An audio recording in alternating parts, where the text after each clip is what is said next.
Yo-ho-ho, it's time for the Boaty Show. Living on the water is the only life we know. Yo-ho-ho-ho, it's time for the Boaty Show. Welcome, everybody, to episode 23. Episode 23, which is this is the 21st week we've done this. Yeah. So welcome, Jeff. Here we are once again together. Oh, hi, Stephanie. I'm really happy to be here. Oh, hi. Where are we? We are at Deprinzio's, which is a lovely restaurant in Clayton, New York. It is waterfront. It's right next to the town docks, which is why we picked it as pole position for the Boaty Show satellite from Deprinzio's. We were hoping for brunch. We got lunch. Yep. But we're not grumpy about it. Not anymore, especially after we got our lunch. Yeah. Yeah. Pole position's a good word for it. Yeah, it's ground zero. There's a lot of boaty activity going on. It's a lot happening out there. And we boated our way down here from Fisher's Landing. It's all the boaty. We are looking at the Clayton town docks, which face west, straight across the river toward Grindstone. And they are the Clayton town dock. There's actually two town docks. There's one in French Bay and then one that is on the sort of formal waterfront of the town, and it has 4 big long floating docks, easy to get in and out of. There's a breakwater, floating concrete breakwater, which cuts the chop, which is new this year. Effectively, it went in, I think, at the end of last summer. Yeah, I know the answer to that, but I'm glad that you have that information in your brain. Right. Good job. And it is ringed by restaurants and ice cream shops, and there's a beautiful river walk that you can stroll upon. There is a park with a pavilion, open-sided roofed structure, which is actually modeled on the train station that terminated the train line from New York City, which my understanding, and I can't remember who told me this, back in the day, there were 11 trains a day that came into Clayton from New York City. That was at the height of the Thousand Islands being a vacation destination. Mm-hmm. And people would get off the train and get on steamboats at the wharf here and go out to the islands. And there were also lots and lots of St. Lawrence skiffs rowing boats that people who didn't have the scratch for a steamboat would hop in and get rowed to wherever they were going. And there was a little bit of a racing scene. Any place where there was money to be made by rowing a boat, there was a racing scene. True story. So that's a long and detailed way of saying that we're in Clayton. At the Deprinzio. It was good. That was good. I really liked it. I mean, really set the stage there. I want to get a few things out of the way before we get going, because I'll forget once we're rolling. Okay, go. So July 13th in Thousand Island Park, New York, there will be a Contenders. The Contenders is a band, a 2-man band. Amazing live music in an open-sided tabernacle, which gets used for church on Sundays and then all sorts of other stuff the rest of the week. And this event will include a surprise segment that, if you're a Boaty Show fan, or even if you're not, and you just want to experience something new and different that hasn't ever happened before, you would be interested in. I feel like I should just tell people roughly what it's going to be. I think what you just did was perfect. Okay, cool. If you're a Boaty Show fan, there is a link in our bio. Please buy a ticket in advance. That really helps this musical program. There will be 4 shows over the course of the summer. Bottom line, people know who Jay is because, he has a big part of this show, and we're going to show up at his show, and it'll be fun. Yeah, it'll be a great time. July 13th. There will be a Boat of the Year awarded. Giving it all away. No, there will be a Boat of the Year awarded. So all of the Boaty Show weekly Boat of the Week winners will compete. They will vie for a special trophy to be awarded live. Mm-hmm. The prize is so special. Yeah. It's like you can't even believe it till you see it. Yeah, it's it has a mirror on it. We are overselling it as we speak, but it's all good. It's gonna be fun. It's summer. It is high summer. That's what I see when I look out here right now. Remember how we were going around Manhattan and I was freaking out because there should be so many people on the water all the time, but there weren't as many people on the water as there were off the water in Manhattan. That was my takeaway.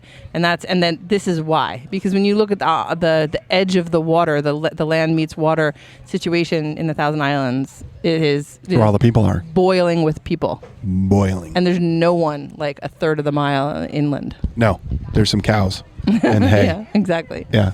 The town dock is a cool place to hang out and watch boats come and go. There's a bunch of benches under trees. You can eat your ice cream cone there, and then you can watch people come in and dock. Sometimes they do it well. Big ship, I win. No, I saw it a long time. But you didn't. I saw it a long time ago. But you didn't say anything. You guys, I would like our listeners to know what's happening right now. There's like ships in the Thousand Islands, and for some reason, someone decided that like when you see it first, you like win. Yeah. And you like say big ship. I know this came from Mark and Sue Kellogg, who are the best. Yeah. And so I love them very much, but I think it's funny every time you guys do. Big Ship I Win. Some people call it Big Ship I Win. Some people call it Ship. And it's not just Mark and Sue. Everybody plays it except you. Well, every time I see a ship, I'm like, Big Ship, you win, because you actually care about that, and I can't imagine why. I think a lot of people play some version of this game. Okay, I don't get it. But Steph okay. plays Hippie Rules Ship, where I play everybody look Ship. at the ship. No, Just ship. No, I play. Oh my God! I hope that doesn't hit a rock because it's filled with liquid natural true story. gas. True story. That's what I play. It is. Yep, you got it. LNG. Yeah, I know. It is a liquid natural gas tanker, and it's going downriver. Huge risk. Like I'm like, yay! Please keep going. It's going downriver, which is really the hardest steering that there is to be done, because you're going with the current. Fast too, isn't it? Doesn't it seem to be going faster than usual? I just see ships a little differently because of all that time I spent at Save the River. Right. And I don't see, Well, I love them. They're great. But like all I see is like the big red hazard flag on top. It's like, please don't smoke. Yeah, no smoking. Otherwise, all of like 8-foot tall letters, no smoking. Big tank that says LNG on it. Yeah, like really big tank. Yeah. Painted white so that it doesn't get too hot. Exactly. Like that is like a big ship. Everyone wins as long as it does not blow up. Speaking of shipping, yesterday was a rainy day, and so we played. Well, not we. That's a royal we. It was a rainy day, so we went over to Steph's houseboat and played cargo. We did all play. We don't have the cards. That was not my department. It's okay. We have too much on the agenda anyway. Okay. We'll get to that later when we figure out how to roll doubles on a podcast. I don't know how to do that yet, but we'll figure it out. But anyway, yes, we did. We all played. You read some cards. Okay. Did you think it was fun? Oh, totally. Okay, good. I had so much fun. I was having so much fun. I was very peripheral to the game, where occasionally Steph really just Steph would hand me a card and I would read it out loud. Yeah. The card was inevitably the story of some terrible shipwreck on the Great Lakes where everybody died. There's like it's not one. Funny. Not funny. Why are you were laughing hysterically yesterday? It's because of how they're written. There's nothing funny about water tragedy. But the way they're written is so insane, and now we're just building up to cards that we can't actually read. I don't think we'll ever read cards on the show. But cargo shipwreck cards, no. But let's be clear. Okay, so yes, so this is something I love to do. Like, it was a rainy day. It was monsoon-like. It wasn't just rainy. It was just like, it was insane. Super windy. But we all got ourselves to the houseboat, and we posted up in there with the cargo hippie rules and some Old Man in the Sea cocktails. Yeah, I had Delicious. one. Yep. But wait, I had some more things I wanted to plug before I forgot. Oh, we got off track. I don't know how, but go. You go. So, Great Loop Challenge, thegreatloopchallenge.com. There is a team of 3 people on an open center console boat that are vying to break the record for doing the Great Loop. And they're doing this in order to raise $1 million for pediatric cancer research. Ooh. They started in Florida, which is where their home base is. Captain Red is the head of this whole shebang. And the organization that they're raising money for is the Pediatric Cancer Foundation. It's based in and around Tampa or St. Petersburg. So Canyon Boats built a boat for them, and they cast off. And did you say for them or for them? For them. Got it. Yep. Canyon Boats built a boat for them. I don't know anything about Canyon Boats, but they're like an awesome boat builder in my book. And they took off and they went up the East Coast, the whole intercoastal waterway, Jersey into New York Harbor, up the Hudson, across the whole Erie, and then now they're like going across all the Great Lakes. And they're really interesting, nice people. And there's a link to donate to this Great Loop Challenge fundraiser for the Pediatric Cancer Foundation, and also some links to follow their progress. And you should check them out. Can I ask a question? Yeah. Do you know, like, roughly, not exactly, but just like roughly, what's the record now for doing the Great Loop? Apparently, they're trying to go faster than 40 days. Okay.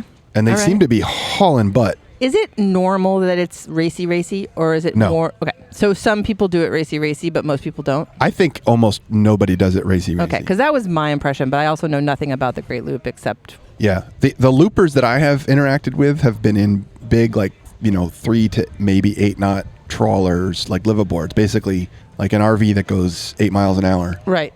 And they have a flag that identifies them as a looper because it depicts the loop. It does? Yep. What does it look like? I want to see it now. It looks like a squiggly red line going around Okay. something that might be the eastern half of the United States. All right. We'll But post a picture of as that. executed on a flag, it's tough to tell. Okay. Well, when you know, you know. Yeah. All right, I just so- want. Go ahead. I also just want to add that we may be interrupted at any point by Michaela, who is our waitress here at DePrinzio's, also a marine biologist, and she might tell us a little bit about the fisheries that we are currently surrounded on 2 sides by. She's running hard though. Yeah, we don't want to. You got 5 minutes? Yeah, 5 minutes. All right. Okay. Cool. Michaela's joining. Hi. Tell us who you are. Yeah. My name is Michaela Ledbetter.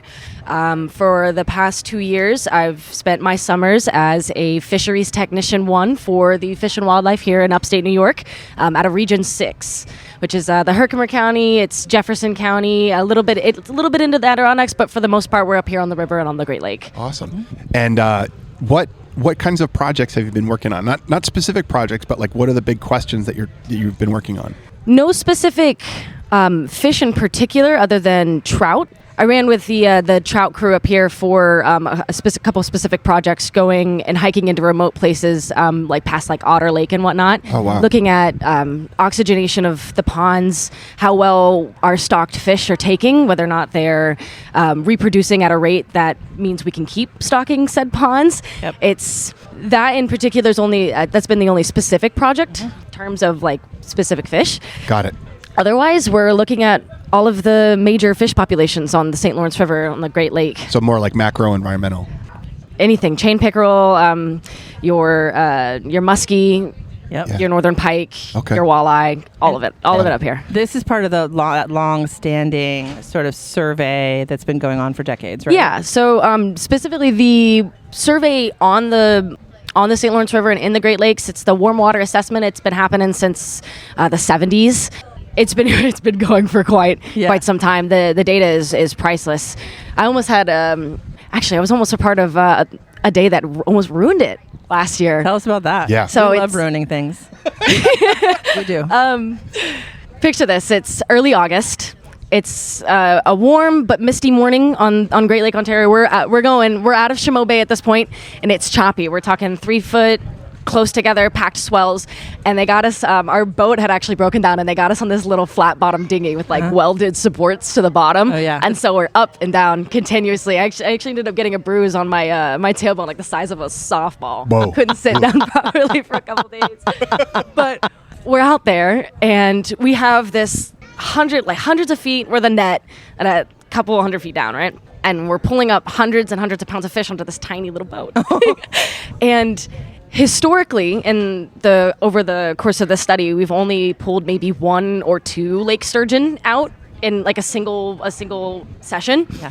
And this year, because of the restocking efforts, like the repopulation efforts that we've been doing with lake sturgeon, we ended up pulling over 30 in this one session. And because they're protected, it's a live catch, it's a live release. You do all your data collection on board, and then you have to let them go back into the water. And so we're on this tiny little dinghy, and we're starting to spin because we have all these sturgeon on board we have to process, and before we can get out of there. And so we're releasing slowly, and you have to clip part of the fin, so it's taking a lot of time. Eventually, the boat putters around and the net gets caught in the rudder. Nobody saw that. So we have to kill the engine, and my boss is back there trying to like knife the net out of the rudder, and we hit a swell. Boom! He plunges it straight into his arm. So here we are. There's like 50 foot of, just to be clear, plunges the knife that he was using to cut the net away from the motor into his arm. There was concerns that he had severed tendons to his fingers. Oh goodness! But eventually he was okay. But he was like gushing blood, white in the face. This is my boss, so of course I freaked out a little bit. How many people on the boat? There was just 3 of us. Okay. So it was our crew supervisor. And then it was another biologist on board, and he's doing field triage, and he's like, call 911. And then he's like, throw all the net back over. And so we have these schools and schools of large smallmouth bass, of walleye, of sturgeon that I have to barehand all the net back over by myself. Yeah, and so eventually we get them back to we had to cut a massive part of the net in order to get it out and get the Yeah. engine back up and running. Yeah. But you did. We did. Eventually, we got him back to shore. He went to the hospital. He was all safe and Okay. all well. You didn't go into shock or anything? He 'Cause didn't go that to sounds shock. like it would be scary enough and that then somebody they made us pull we had to go back out near the net. and then I stood in the sweltering sun pulling all of these fish out of the net one by one, just going, wow. What a day. That's the best story I've Yeah, ever heard. I love the scientists are just like data, get back out there. Think about it. That's Yeah. thousands of dollars worth of equipment. Yeah. The line alone that we use to repair the nets like that is incredibly expensive, and it's years of valuable data that Right. Yeah. that could have been it. That could have been the end of it. You know, That haul was a major sample for this program. a for this major project, sample out of right? Chameau Bay. Oh yeah. Yeah. Oh yeah. And Shimobe- it's all about consistency too. It is exactly, gotta and get it. just one little blip like that can really Yeah. really skew the results of that study for Yeah. years to come. Yeah. So one little blip, like a skewered arm with the knife. Yeah, sorry. just unbelievable. That's, Right like, in between the tendons. best Yeah. story Right in ever. between. I actually wrote about it for my graduate school admissions on bet my you did. personal Oh, essay. You're applying to grad school? I did. It didn't pan out. Okay.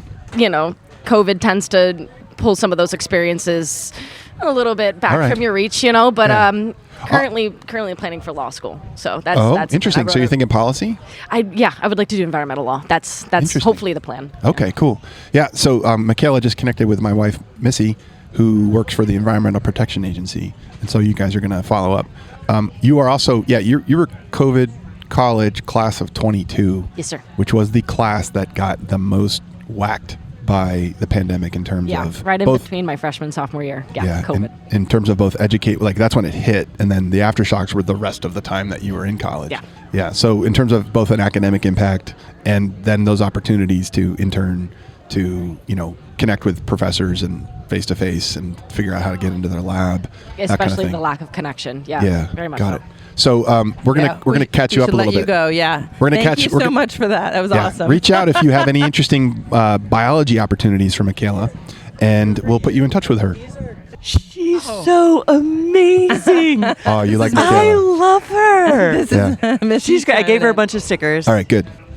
Yeah, she's great. I mean, that was more than I could have ever asked for. Yeah? That was the best story I've ever heard in my life. That was a really good story. She's like, yeah, we save fish, and also this happened. Yeah, Amazing. Lake Sturgeon. Okay, so it was Jeff's birthday, and you guys did something fun. Do you want to talk about it? Oh, yeah. We did my favorite thing, which is to have no plan whatsoever and get in the boat and see what happens. This is not my favorite thing, to be Yeah. clear, but it was Jeff's birthday, and he got to do whatever he wanted. So we had a 24-foot Eastern center console. We had a full tank of gas, and we got on the boat. We went, and it turned out I had no idea until we got in the water that it was a north wind, which here means that you generally are on the east side of the river. You are sheltered from the wind by a bunch of big islands that keep the wind from building up a big chop. And so on a north wind, it's a great time to go up and down the river, at least on the east side. And we cruised all the way up to Cape Vincent. We went to Clayton and got some more gas because you can never have too much gas because you don't have a plan. You don't know where you're going to go. We could have kept going. We could have gone to Chameau Bay, which is where Michaela was working out of that day, Yeah. which is on the eastern end of Lake Ontario. Chameau Bay is. That's a drive. Yeah. I want to get there. I want to go. Walker and I got into the mouth of Chameau Bay. Yeah. Yeah. I know, and I have friends who grew up there and talk about it a lot, and it sounds amazing. Yeah. So we went to Cape Vincent, which is a cool little town. It's an older, like, Great Lakes shipping town. There's some really cool architecture, captain's houses and that kind of thing, which people may be familiar with if you're in another older, like an area where there was fishing or shipping back in the day. Like there were boom times when things were really going well and the sort of like nice houses got built by captains and merchants and stuff like that. Cape Vincent has some of that going on. Yeah. And we rode the Horn Ferry. Yes. Talk about that. So the Horn Ferry there's been a crossing between Cape Vincent, New York, and Wolfe Island, which is in Ontario, Canada, for about 200 years. And the Horn family has operated for pretty much that whole time. Mm-hmm. And there's a ferry now. It's a car ferry. It'll hold about probably 8 cars or like 6 cars in a giant RV. The folks that we chatted with are Boaty Show fans. Yeah, that's nice. Which I knew because somebody from the Horn Ferry Instagram account followed us, and so I said, "Hey, who runs the Instagram account here?" And then it was that guy, Colin. And then I said, "Hey, Colin, here's a sticker," and he said, "Oh, Boaty Show guy." All right, and so it turns out Colin is super fun and is interested in potentially starting up a podcast, which he would record on the ferry. This binational ferry crosses the border when there's like people coming and going from all parts of the country, all parts of the world, both countries, all parts of the world. And he said, everybody thinks there's this hard border here, but there isn't. And I like to be in between. I like to be in between the countries, and I like to I want people to actually sort of realize that this is like a thing that they can do. I love that. Hey, Colin. How's it going, Jeff? We are riding the Horn Ferry, the New York State International Ferry, between Cape Vincent, New York, and Wolf Island. It's just straight up Wolf Island. There's no town name on the other side? There's a town called Marysville, actually. That's right, Marysville. The landing is on the opposite side of Wolf from Marysville, or maybe the whole thing just counts as Marysville. Yeah, it's the same road across the island. As soon as you get off our boat, go through customs, and then it's 7 miles to Marysville. But right now, the Kingston boat, the boat to Kingston goes out of Dawson Point. So it's just past, about another mile or two, just past Marysville. Got it. Kingston, Ontario, really pretty city, limestone architecture, university town, lots of great food and music there. Are you Canadian or American? Well, I'm a bit of both, actually. My mom's from this side and my dad's from Kingston. So legally I'm Canadian, yeah. Legally you're Canadian, but yeah. By blood you are, I like to stay in the middle, though. Did you, where do you live? So I just live right on the shore over here. Oh, and then I have an apartment downtown Kingston. Beautiful. So you live on Wolf Island for at least part of the time, and then in Kingston the rest of the time? Yep. Awesome. Yeah, and I'm always close to one of the boats, and I'm always close to the water, so that's the way to be. Exactly. Exactly. And I met Colin because he runs the Horn Ferry Instagram account, and we connected somehow through the Boaty Show, and my wife Missy and I came up to Cape Vincent by boat today because there's a north wind, which meant it was doable and enjoyable, and we swung by to say hi. What little bit of history, like what's some of your favorite history tidbits about the crossing? Well, this crossing's been here for over 200 years. It's been basically in the family. It started early 1800s and kind of gradually got passed down through the family. George has been running it. He and his brother Bruce took it over from their uncle and their father, who the boat is named after, William and Darrell. And the two brothers, they took it over and ran it for 40 plus years, and then Bruce retired, and George is here, and I'm a cousin of theirs, so I'm helping run it right now. So beauty. So I think we're going to come back up here, maybe both Steph and I, and learn a little bit more about the ferry and chat with Colin and some others, and maybe get George to open up. Yeah, no, we'd love to have you. George would love to have you too. He just may not say that, but he does. All right, cool. Well, this is a really good serendipitous intro, and stay tuned. There's going to be more to come.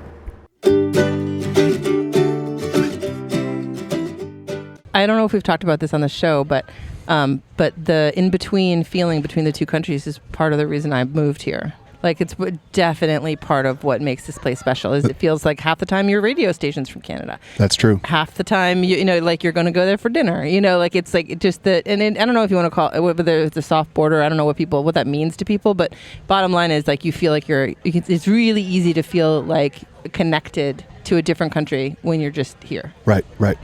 And one of the awesome things about the radio stations being from Canada is that radio stations in Canada that receive a certain federal subsidy are required to play a percentage of original Canadian music.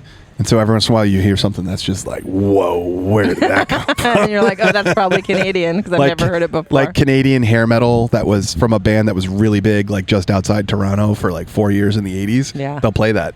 I do love it. You're so right. I just love that so much. It fills me with joy. Whoop. Big Sundancer. Yeah, that was Sundancer cruiser. That was some docking going on out there. Did you see that? That was a rock and roll docking job. I liked it a lot. Sundancer 250 just pulled in. Nice express cruiser.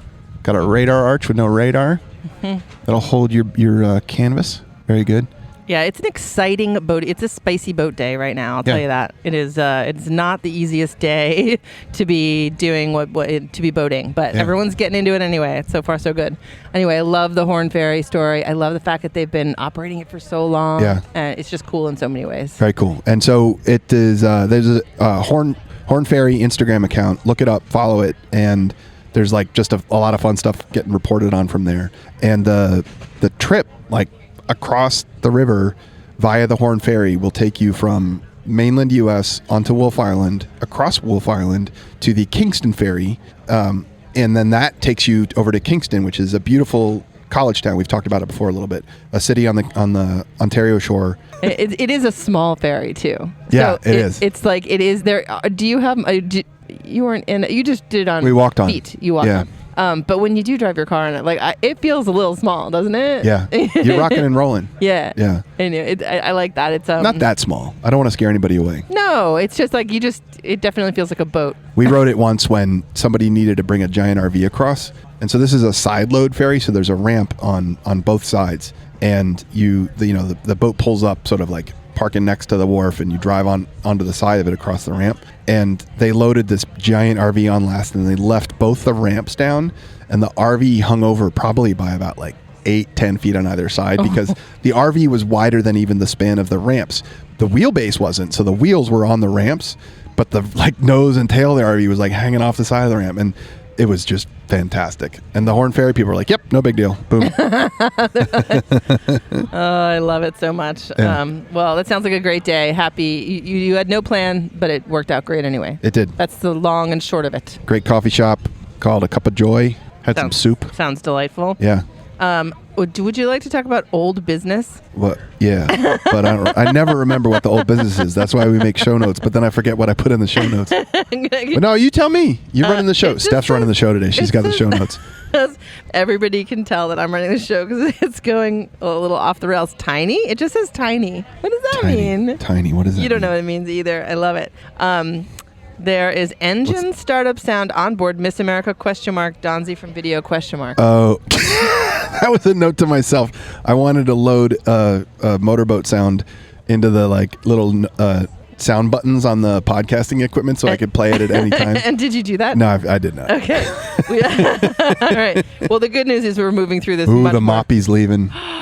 Talk about it. There's a Bertram 20 Moppy. Bertram. We talked about. There was one for sale. It won Boat of the Week. It's pulling out of the main dock. Take a picture, Missy. What? Yeah. What color is it? It's just such a dark blue that it's black. Yeah, dark blue, almost black. But I think it is black, actually. It's hot. Yeah. It's got a white boot stripe. Yep, white boot stripe around the waterline.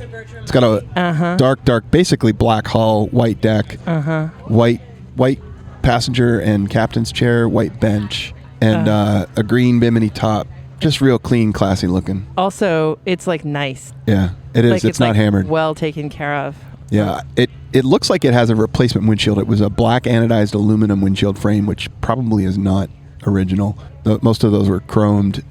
Maybe they had the original frame anodized. There was a hot whaler here not too long ago. Yeah, there was, from Bluff Island. Do you know them? You know those guys? I do. I just met them the other night. That whaler was really smoking hot. I love it. It's really fun hanging out with Steph in public because, the hot guy goes past and she doesn't even see him, but the whaler goes past and she's just like gets all vocal fry.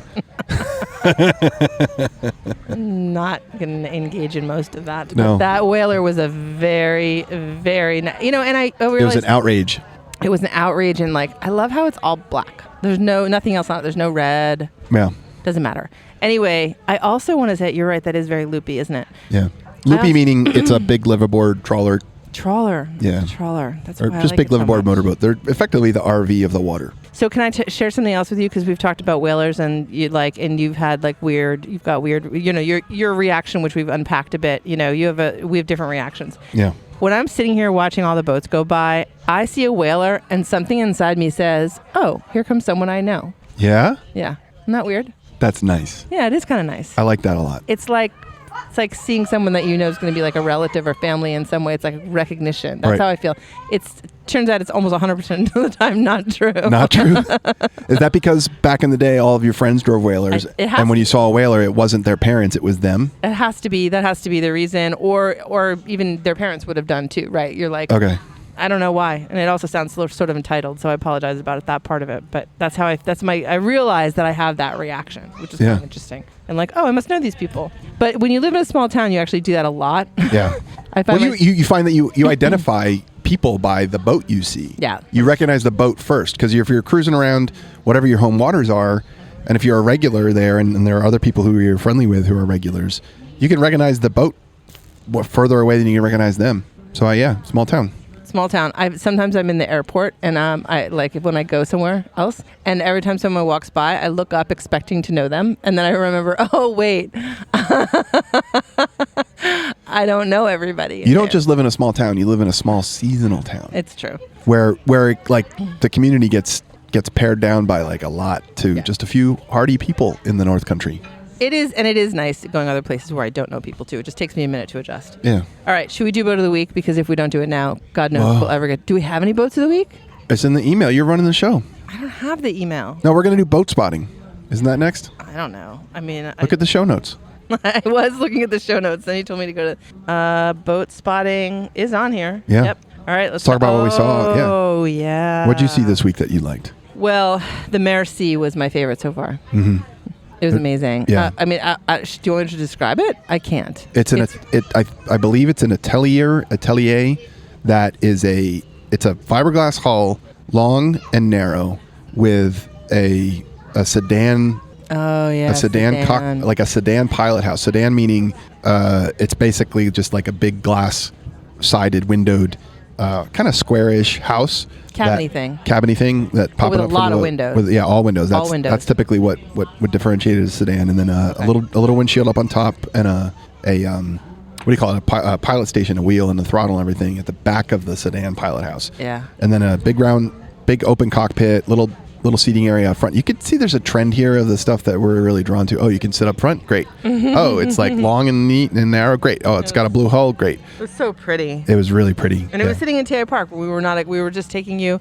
Oh my God. There's an ocelot walking by on some dude's shoulder. That cat. There's a giant, like, exotic cat. I want that cat. Walking by. Get a picture, Missy. Missy, What the hell is it? go get a picture. Give me that. I'm a cat person. Yeah, Steph's a huge cat person. She's very amused by them. So am I.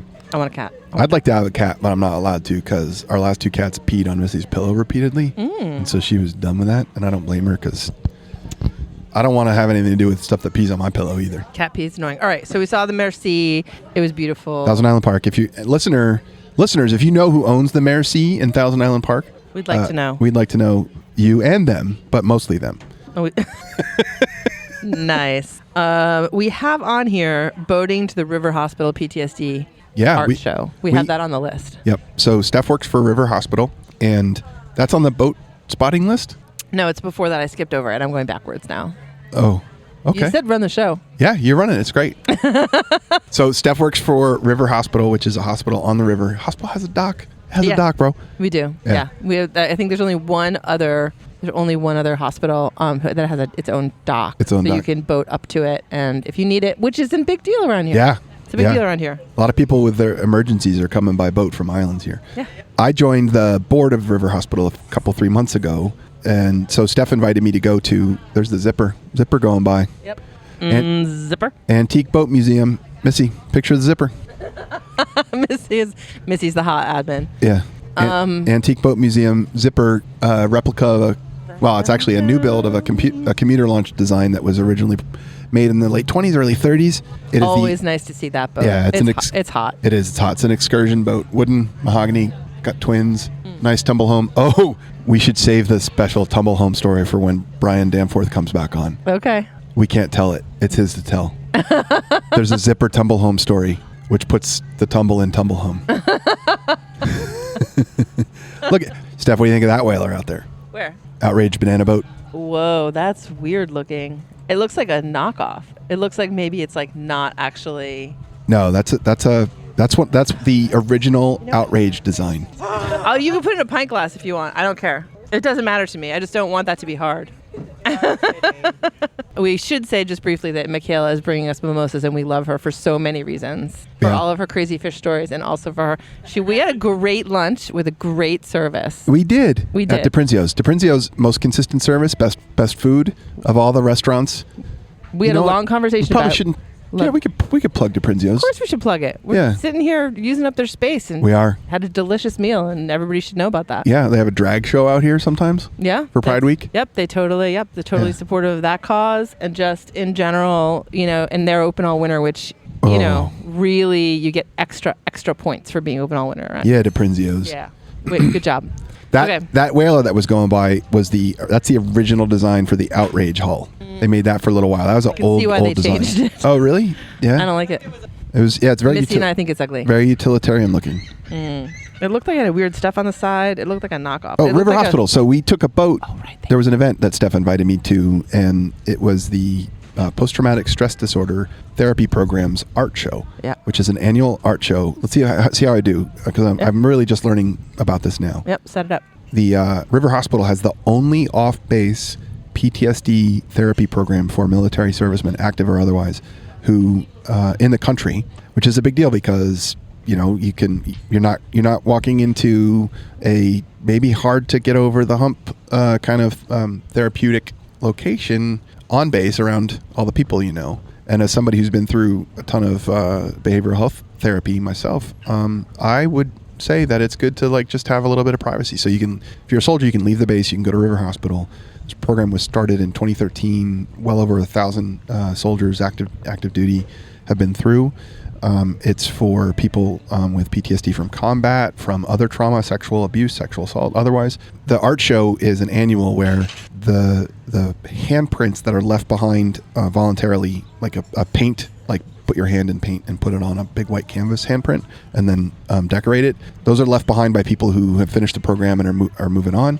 And then the art actually is it's the therapeutic art that are created in the course of treatment by the patients, the participants, and it is remarkable. There are clear expressions of pain and hope and recovery. There are beautiful pieces of art. There are technical and sort of semi-sculptural pieces of art. There are masks that get painted so that what people feel like on the inside can be shown on the outside. Mm-hmm. There are there was a woodcut. It's really neat, and I had the privilege of welcoming people and just getting to know people as they came through. There were a lot of alumni, people who've been through the program, who were sort of happy to come back and see.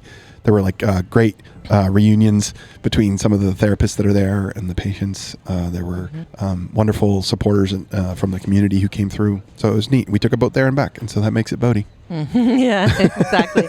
Well, and I would also say, because Brad, who is the director of the program at River Hospital, and as long as I've been working with Brad and explaining this program to people and walking people through there's always this big pile of fishing poles. Like the location of the hospital is related to the work that they're doing, and there's one of those handprints that says "cleansed by the river." Remember? Yeah, you showed that to me. And there's and on breaks, when it's a PHP program, so partial hospitalization program, so it's a big time commitment. It's not inpatient, but people are staying for 5 hours a day. There's just a rich history and tradition. On breaks, when folks are not they're in between therapy and whatever, and they go down and they fish in the river. Yeah. So the waterfront location was part of. It was in Boaty because we went there, but also super. So there's a watery component. All the views from there are anyway. So yeah, that was Boaty, and it was cool and it was fun. It was a great time, and I'm glad you came along. Yeah. So back to boat spotting. There's the Merci. We saw that, and actually on our way into the what do you call it? I'm sorry. On the way into the Alexandria Bay Town Dock, there was the tiniest little speedboat in the history of speedboats.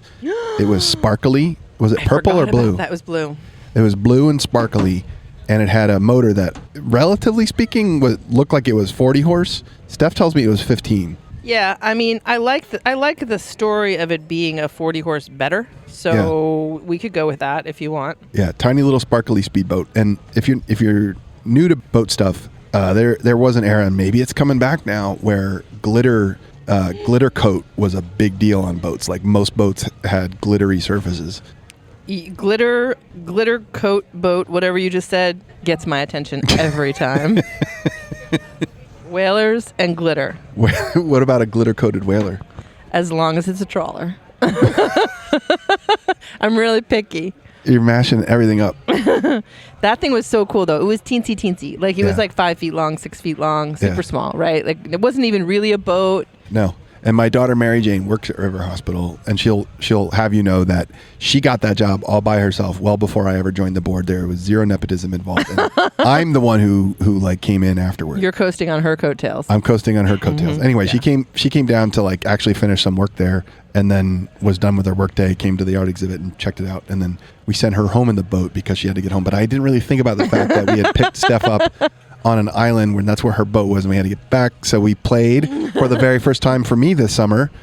Boat Tetris. Like it was a hard one too. It was like advanced level. Yeah, advanced level boat Tetris, and we ended up taking this. Which boat is this? We ended up taking Steph's son Sam's little welded seam maritime skiff out to the island to pick up Steph's boat. And then back, and then Steph drove me. Docked that boat. And then you got I got your boat, and we went over to the other island where my family was on Wellesley Island. So that was like a good warm up boat Tetris game. So like I know boat Tetris starts when you leave a boat somewhere, or when you're trying to get a boat somewhere. I mean, there's a lot of ways to back into boat Tetris. Yeah, but it's really signaled by like the hazy gaze that you give each other while you're trying to think about it. You're like, oh, I don't what. But what if we? Yeah. But what if we... But then Missy could... But then... Oh, wait, no. It's still on the island. You could leave your car there, but then your car would be there. Right, yeah. There's a lot of that. It's amazing how long you can do that. Yeah. Like, or maybe just me. Boat Tetris makes me feel dumb. It makes me feel so dumb, too. I'm just like, this cannot be that hard or important, but we're still talking about it. Yeah. Yeah, that was good. I'm going to geek a little bit. Okay, do it. So Maritime, unfortunately, was out of business now. A boat manufacturer in Marathon, New York, which is just off I-81, south of Syracuse. And Maritime made the Grumman canoe, the aluminum canoe. And if you ever went to summer camp and paddled around in an aluminum canoe, it was probably a Marathon Boat Company Grumman canoe. You said Marathon and Maritime. Are those interchangeable? Did I say Maritime? We said Maritime at first. Oh, no, not Maritime. Okay. I meant Marathon. Okay, good. Marathon, yeah. Now it makes sense. Right. So Marathon Boat Company went out of business in the early to mid 2000s. Unfortunately, they made a little aluminum runabout, basically like a little aluminum skiff, a motorboat. So pointy bow, flat transom at the stern, the motor bolts to that. You can drive it with a tiller, which is the control that is just like completely attached to the motor and has a little twisty like motorcycle throttle grip. And you steer it back and forth by moving that handle. Or this one has a wheel and a throttle, a lever throttle, and a little seat, and it's welded aluminum. Most of these aluminum boats, there's one going by right now. There's like just a little Lund, maybe a Procraft. I gotta get better. Starcraft, actually. It's a Starcraft. I gotta get better eyes. Little Starcraft aluminum boat. Most of them are riveted. Yeah, and so that's what I was gonna say, riveted, right? So there'll be like sheets of aluminum that are stuck together with rivets, but these little Marathon skiffs are made with thicker gauge aluminum, and the seams are welded, and they are great. If you ever see one of these things on Craigslist or on Facebook Marketplace, buy it. It is a steal because nobody really knows this stuff, but you should totally get it. And it's just like a fun little boat to run around in. The smaller the boat, the simpler the boat, the more fun the boat sometimes. Yeah, I like these two ladies rolling in hot with their Yamaha outboard and their Starcraft. Yep, tiller steer Yamaha. We should buy them 25. a pint glass margarita right now.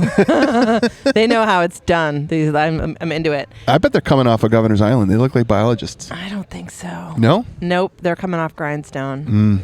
Same thing. I know, this is really... Are they throwing Grindstone vibes? They're throwing Grindstone vibes. I'm almost 100%. Yep. Anyway. Oh, yeah. Well, there's like two 5-gallon gas cans in the front of the boat. They're going to fill up all the gas to do I don't know what's happening, but... The other one's out of here. And there's a bicycle in there, too. I like their style. I could take this margarita. It's not a margarita. I could take this mimosa and throw it at them. That's how you would celebrate this moment? Yes, of course. Okay, hold on. I also love that Sam's boat's called a Duronautic. Yeah, Duronautic. With an AU in there. Duronautic. Like a durable nautical situation. Duronautic is a great name. It is. The Duronautic. Marathon Duronautic. Welded aluminum, thick gauge. Get it. If you ever see one of these things used, get it. And if you don't want it, I'll buy it from you. Just get it. I'll buy it. I'll pay you like a little bit more than you pay for it. What? Oh, nothing. No, I've coveted the Marathon Duronautic for years. You have? Okay, all right. I didn't know if maybe we were entering a new phase of the Boaty Show where basically you just start acquiring boats like crazy. No, that's not a new phase. It's not, because like I already am. I'm like I'm yenting myself into every boat that we talk about, but then you're actually now you're promising to buy them. Yeah, I'm actually there are family discussions, like boat purchases and sales in Missy and my family is a very emotionally fraught topic, right? There must be like unanimous approval for any sort of boat transaction other than buying boats. Like everybody's like, fine, buy it, whatever. More boats, good. But selling boats hasn't happened yet, which is why we have a boat barn full of boats. There is agreement on selling perhaps one of our boats to fund the purchase of another boat, which would be what? What are you looking at? What do you see? Oh, that kid. Yeah. So there's a dock dude. I'm just gonna say I feel like he's earning his keep today. Oh, there was nobody in that boat that he almost correct. lost. And he did you? I don't know if anyone saw. Is this like what he did when he moved the green dog? Yeah, to where he's doing a good job. Probably. Can I just say though, MJ hates this guy. I know. Sorry, but yeah, He was probably telling a her nice how kid. to tie the knots, and she was like, "Fuck that." Yeah, true story. So if you come into the Clayton Town docks, you'll have somebody there waiting for you to toss a line to him. Where's the old men? I don't know. All the past years, there's been like 4 old dudes on the dock, From the like Rotary helping Club. you dock, and now there's this young guy. just this guy. Just this guy. Who Just him. I know it's controversial because he did boat splain. Yeah, he like He did boat splain, Clean- but And to be fair, MJ gets quickly butthurt about that. She gets her back up a little bit too quick. also we did. I thought he was kind of nice. ram the dock on the way in. No, so we- I did. Okay, this is Missy speaking.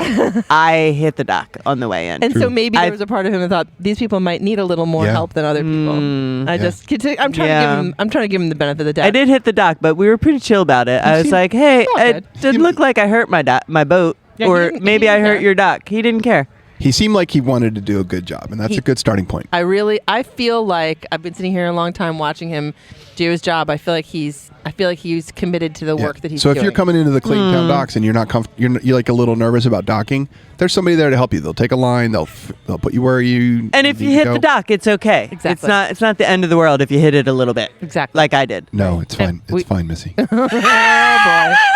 Was it fine, Jeff? It's so literally fine. Was sitting it between fine, these It's two. Jeff? so fine. Literally sitting between Did these I two while this react? happened. Did I You did react? not. How did I handle that situation? You handled it quite well. You gave me some very good, like, specific instruction on how maybe I could have not done that, and you didn't do it in a dickish way, which was good. Good job. There was low dickishness. It was minimal dick. You prefaced it with, "I'm not being a dick." Or I might have said, like, I'm really trying hard to not be a dick. Yeah, I didn't. You were tense. I could tell. No, I was not. You were tense. It wasn't a big problem. Like I did hit. Yes, I hit the dock, but it wasn't If you're like a Boaty Show listener and a not a big boater, deal. if you're a Boaty Show listener and not a you boater, hit the dock once in a while. It's okay. No, this whole conversation is boring. like such a typical boat conversation between a couple, him and her, Sure. him and him, and her and her, This is- whatever. this is very about true. like hit the boat, Exactly. not hit the boat. So Somebody boring. said, "Don't tell me what to do. You can't. I'm gonna tie it the way I want." Blah blah blah blah blah. I'm just noticing that I like the idea. But I think we're navigating this very well, Missy, which we have not in the past. Well, it took almost 25 years of marriage to be able to do It took that. 25 years of you running into docks for me to finally be cool with it. There it goes again. Couldn't leave it alone. Couldn't leave it alone. Had to keep coming back in for more. Keep plucking that Did you guys dock notice line. that What? You can see Rock Island Lighthouse very nicely from here. Oh, it's in between Little Round and Big Is- Round You Island. You sure can. Very Yeah. nice. And just to the west of it is Not the. that I'm trying to change the subject or anything, just, to the I'm gonna But put the I'm- mic down now. but I might be trying to change the subject. just to the west of the Rock Island Lighthouse is Yeah. the easternmost span of the Thousand Islands Bridge, also visible. Yes, that's what you- Since we're talking about things that are visible, I thought I'd bring that up. Yeah, no, I was having the same thoughts and feelings. It's just that you said that was such a broadcasting tone. It was very impressive. And then now I'm like, we never sit in Clayton and look in this direction, but it's so nice. Like I love seeing the 3 islands in a row, and I love the little chunk of bridge in there. Yeah. And then the lighthouse. It's You could see delightful. the water tower on top of the hill behind Thousand Island Park. Yeah, so you can see that from almost everywhere because it's flat as heck around here. Yeah, it's not a lot of Not a lot of up and down. Nope. All right, what do we do now? Admiral's Choice? Yeah. Are we done with boat spotting? I think so. Yeah, we talked about the Merci the Atelier. tiny boat. We talked about the tiny sparkly boat. That was that's good. what tiny meant before. That's what tiny meant in the show notes. We're doing great. Edit all this crap. It's all good. I think Admiral's Choice, I think that I've already said to you what I would pick for you. You did? No, you said you hadn't picked anything for me. Well, but then what did I say? I said, wait, we have to have intro music for Admiral's Choice. Okay, go. Working on new Admiral's Choice music. And we should say what Admiral's Choice is. It's when you and I pick a boat for each other. Yes. Okay. So I pick for you because if you had it, then I would just take it from you. Is that what Admiral's Choice is? Is the boat I want? It is now. It's like when you give somebody a Christmas present that you want. Yeah. You can have that beautiful green Century Resorter that's right by the Price Chopper. Oh. Which is I might keep it. Well, at least I'd get to borrow it. It's so nice. I want it so badly. It's a green. So Century, out of business boat manufacturer, fiberglass hull, like really dark hunter green hull. It has like brown leather interior, like pleather interior. Yeah, it has a really nice cover on it too. Really so nice you can't cover. really see much of the inside, but the cover Century is made quite nice. Century made a lot of ski boats, and so most of their clearly not a ski boat dedicated cruising boat still has some ski boat DNA heritage in it. Yeah, is that not a ski boat? No, it is, but Okay. it's not a get down. I'm going to do all skiing all day ski boat. Okay, it's also a hanging out boat. Yeah. Does it have the metal thing with the circle on top? Don't know. Okay. Well, I mean, to me, that's is it a ski boat or not? If it has that, it is. Then it's a ski boat. Right? Yeah. So the metal thing is a pole that sticks up that'll have a circle of metal, and it's mounted sort of toward. It's away from the back of the boat. It's mounted toward the middle of the boat, but not necessarily in the middle. And what it does is it allows the center of effort of the ski rope being pulled by the skier, because the skier is resisting. Mm-hmm. The skier is resisting against the rope with the surface of the ski in the water, and that's what gets them up on plane. But it puts the center of effort more toward the middle of the boat, which is more maneuverable for the skier. It allows the boat to go straight. The skier can swing back and forth without pulling the boat to one side or the other. Yeah. So if you have the rope all the way at the back of the boat and the skier goes deep into a turn and goes way out to the side, they might pull the boat over. It'll pull. There's more leverage on the back of the boat, and it'll pull it to the side if it's hooked on the way back of the boat. But if it's on that pole more toward the middle, it's kind of pulling against the middle of the boat, and so the boat's less likely to actually go off course and be pulled by the skier. Because some skiers can lay down a huge turn. Yeah, we've learned that lesson in real time. Yeah. Yeah. So well, anyway, that's the boat I'm choosing for you because it's smoking hot, and it taunts me from the Price Chopper parking lot. You can hear it here. It's across the wall, across the miles in the water. Even from here, I can hear it speaking to me softly. What does it say? It says, "We're going to be great together." It's a beautiful boat, and I picked it for you, and you're welcome. Wow! Thank you so much. You're welcome. I feel just so Do you feel like I'm using you a little bit? I feel gratitude, but also like I'm being used. Yeah. Yeah. And Jeffrey, have you selected an Admiral's Choice? I have selected the Rumery's. Did you look at it? I did. I need to look at it again. The Rumery's 35 Torpedo. Isn't it a sailboat? No. What? Mm-hmm. The design and styling of this B-A-T Bat is the name of the boat, harkens back to the days of rum runners when speed and stealth were as valuable a commodity as the cargo that these boats carried. Yeah. That's nothing wrong with that copy. Very easily driven in any sea. That's a bold statement. And economical to run at any speed. Any. Slow. This is fast, a hard sell. And ludicrous. Still economical. Makes the perfect vessel for anything from a slow harbor cruise to longer runs toward destinations and adventures further afield. Asking price $125K, Portsmouth, Rhode Island. But let's just talk about what it looks like. It's smoking hot. It's got a slipper stern. Yep. And it's got a wooden pilot house? No, windshield? Windshield, yeah. Wooden windshield. And it's got a little cabiny thing because I can see 2 portholes. Yep. It looks like a sailboat. Yeah. The bottom of it looks like a sailboat. Without the sail. Under brokerage on the Brooklyn Boatyard website. And so if somebody wanted to send a thank you note to us by writing the thank you note on this with a Sharpie and then... Sorry. No, go. Give us your reaction. What are you seeing? What precipitated that sharp inhalation? The combination of the dark hull, the white deck, the portholes, and the wood. I think we found your taste in boats. It's those things. It's so long. Yeah, it's very long and narrow. Can't believe how long it is. Let me look. Hold on. You probably already know. Why am I bothering to look? Tell us how long it is, Jeff. 35 feet. I knew it. I like me a long, narrow boat. I really do. Span the chop. You go over the tops of the chop. Do you want to say more about that? Because most people don't understand what you're talking about. Okay, chop is wind-blown waves. All waves are wind-blown ultimately, but chop is like it just got blown up not that far ago, and but it hasn't turned into a rollers. Wake is not chop. Okay. Yeah, so chop is a wave that's been created by the wind, and it hasn't turned into a roller. Ocean rollers are like waves that travel really long distances really fast. Chop is just like basically the giant ripples on top of the water from the wind. You know who did a nice job explaining chop was Michaela. She did. Again, for the win. But right, it's narrow. Michaela's winning. Let's talk about the frequency, if you would, of the tops, waves, right? The frequency is much shorter than than a roller would be. Yep, in chop. So you've got these tall, sharp waves that are pretty close together. And if you're in a short boat, you go like off the top of one of these waves, down a little bit, and then slam into the next one, and then go up a little bit, and then like off the top of that, and then down and slam into the next one. If you're on a long boat, the boat will actually span across the top of 2 or 3 of these waves, and you won't go up and down. You won't slam. You won't like go vertical and then slam back down horizontal. There must be something wrong with this boat, but I don't know what it is right now. But I bet it's side to side, tippy tippy. What do you think, Jeff? I wouldn't care. Yeah, I wouldn't care. That was not an answer.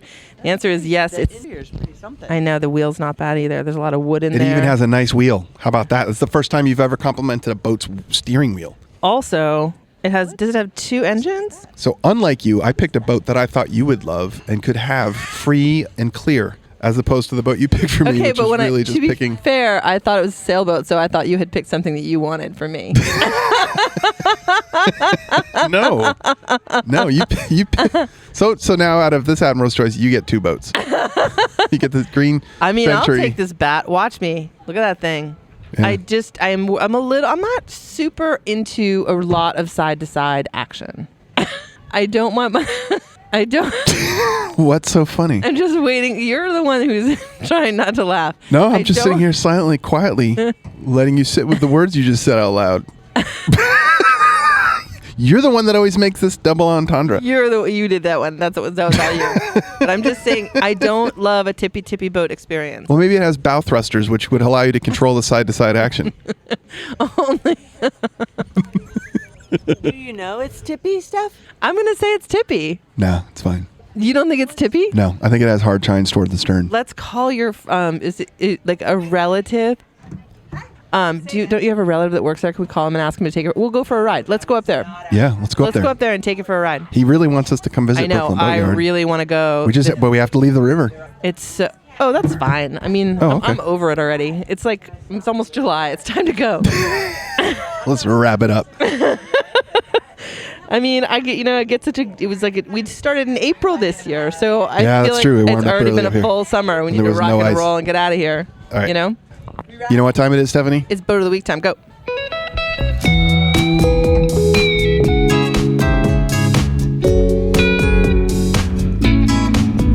It's the boat of the week, stable and sleek. Check out that vessel, baby, isn't she sweet? It's the boat of the week, the boat of the week. Ooh, how I love me the boat of the week. La da da da da da. Hey, yeah, let's check out the boat of the week. Steph's phone about to die as we're trying to pull up the Boat of the Week submissions. Oh no, it's exciting time. Your phone is like, you are worse at charging your phone than I am, and I am really bad. Thank you. I think that was a compliment. Yeah.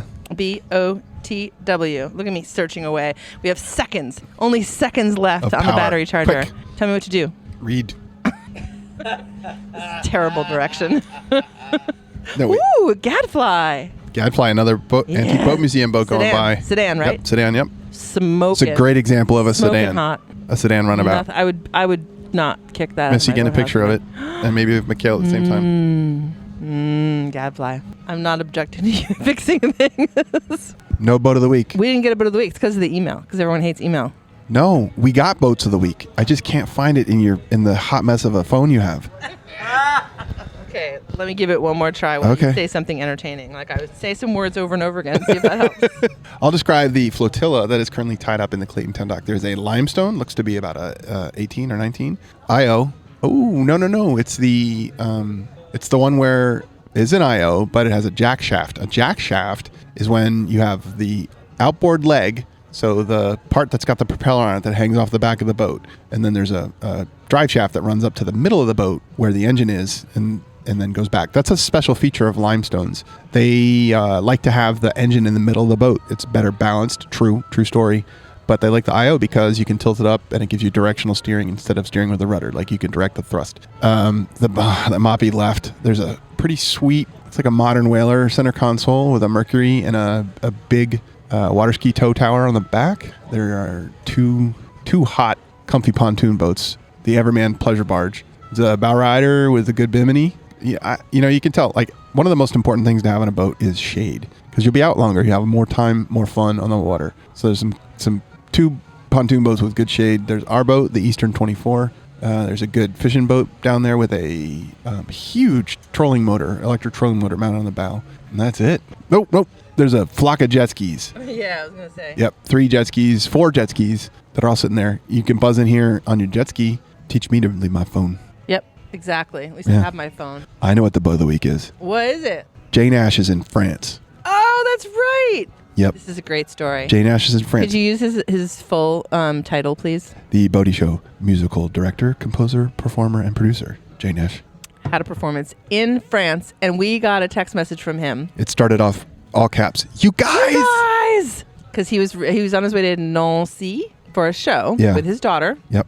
Mac. They were on their way there, and then all of a sudden, Jay found out that his gig was on a boat. Yeah, it's called the Niagara. Yep, it was great a big name. Black and white painted, kind of like river freighter workboat looking thing, with a musical venue built on top of it. And he had no idea. He'd booked this gig and was going into Nancy, France, and I'm not trying to be the ugly American, but sometimes I just am. Luckily, he got me saying Nancy before I knew it was Nancy. That's the only reason I can say it that way. Otherwise, I'd just be doing the same thing you're doing. Okay. And straight up played a gig last night on a boat, and we have a picture of it, but we do not have a report yet as to how the gig went. No, how could it possibly have gone badly? So Boaty Show musical, basically the Boaty Show musical department playing an actual gig on a boat in France. Especially the hook here is that he didn't know until he got there. Oh my he gosh. Literally walked up to the address and it was a boat. That's so amazing. That's boat of the week. It's boat of the week. Ladies and gentlemen, the Niagara in Nancy, France is your boat of the week. All right. I think we should get out of here. We should go. I mean, we've been taking up this table for a little while. Missy, hope you tipped well. All right, good. This was so fun. This was really fun. This was my vision of we don't ever do a Boaty Show anywhere other than a cool place on the river ever again. It's been super, super fun. Who could have predicted Michaela? We had oh my God. That was like a real value add situation. That was karmic. Yeah. Karmic. Last week we were on the bow of the houseboat. In South Bay. Today we are at DePrinzio's patio. Next week, who knows? Everybody definitely check out DePrinzio's. Awesome place. Check out Clayton, the town docks in the front of the Come find Michaela. She's the best. Ask for Michaela, and she'll probably. I have a feeling she has a lot more stories. I get that feeling too. All right, rock and roll. Let's go. We are out. Yo ho ho, that's it for the Boaty Show. Pack the cooler, grab the lines, let's go, go, go. Yo ho ho ho ho. It's time. That's it for the Boaty Show. Bye-bye. Bye.